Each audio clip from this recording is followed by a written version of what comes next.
What happens if you save just $10 a day? It doesn't sound like much, right? It's the cost of a fancy coffee and a pastry, maybe a fast food lunch, or a couple of streaming subscriptions you forgot you had. But what if I told you that this small, seemingly insignificant amount could completely transform your financial future? Today on Dollar Basics, we're going to do the math, and trust me, the results are genuinely shocking. We'll break down exactly what happens when you save $10 a day for 10 years.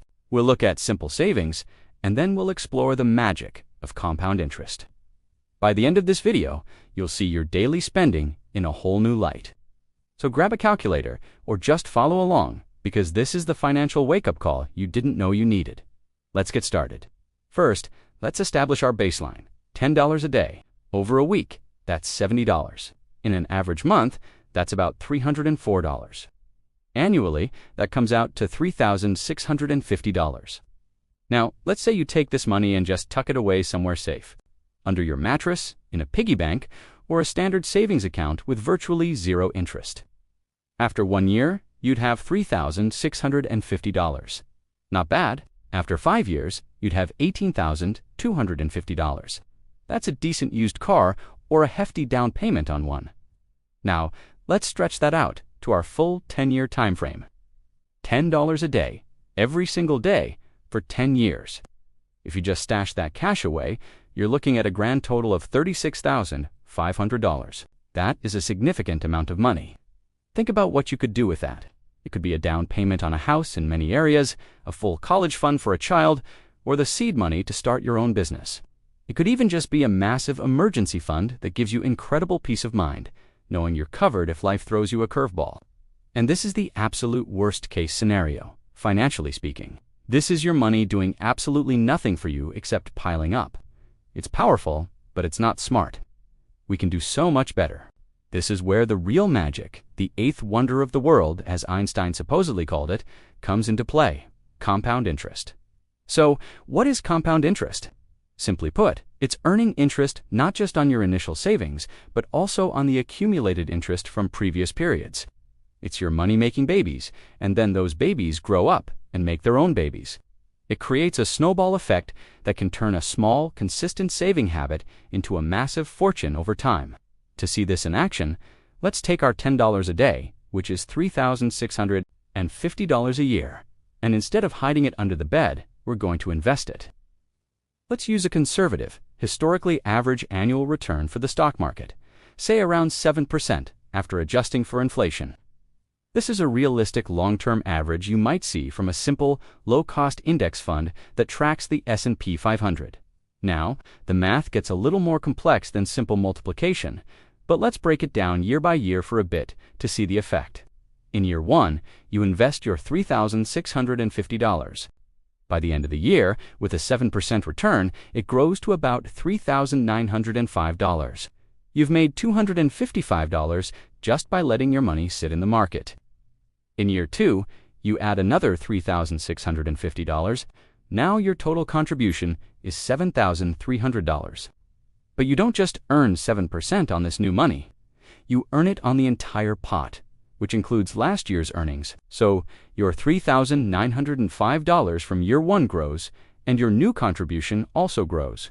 By the end of year 2, your total is not just your contributions plus interest. It's contributions plus interest on the interest. This is the snowball starting to roll downhill. Let's fast forward. We don't need to do the math for every single year right now. Let's jump straight to the 10-year mark. Remember our simple savings total. It was $36,500. That's the amount you personally put in.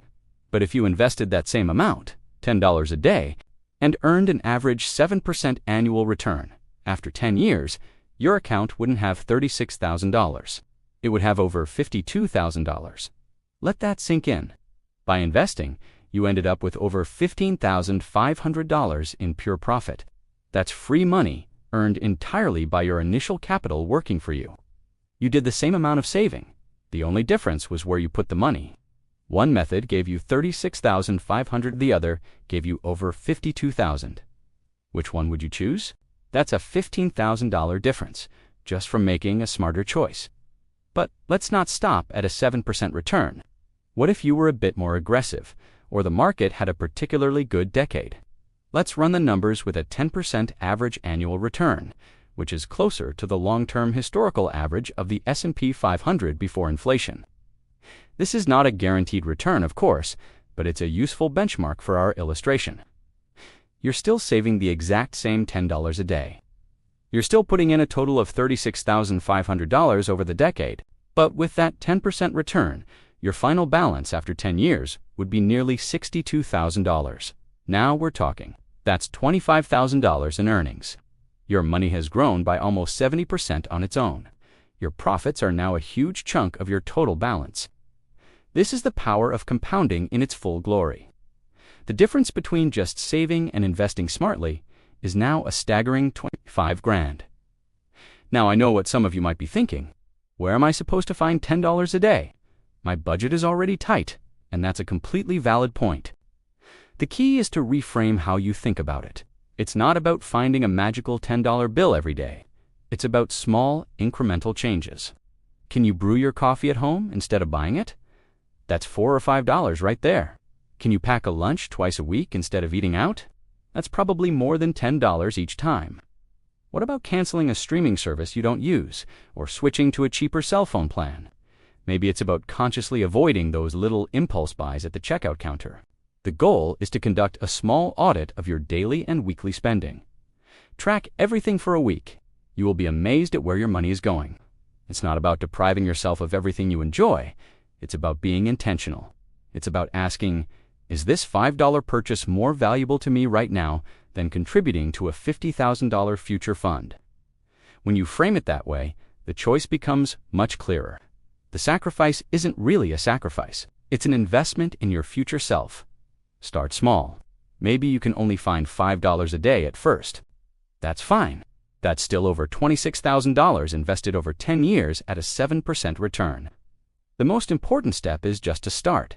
So, how do you actually do this? The easiest way is to automate it. Set up an automatic transfer from your checking account to your investment account. You can use a brokerage firm to open a Roth IRA or a standard brokerage account. Many apps now make this incredibly simple.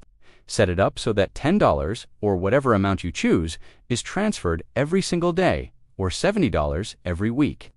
The key is to make it automatic. This way, you don't even see the money. You don't have to rely on willpower.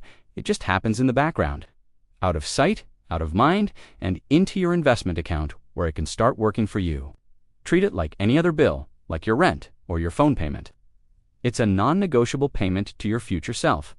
The math is undeniable. A small, consistent habit, when combined with the power of time and compound interest, leads to shocking, life-changing results.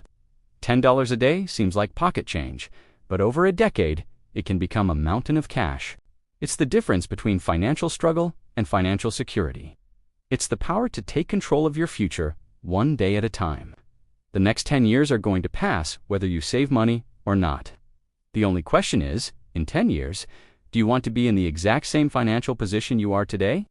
Or do you want to be sitting on a pile of $50,000 or $60,000?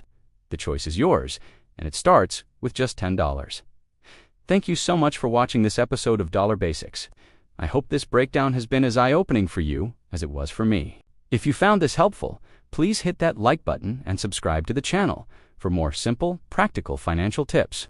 Let me know in the comments what S1 small expense you could cut to start saving your $10 a day. I'd love to hear your ideas. Thanks for watching, and I'll see you in the next video.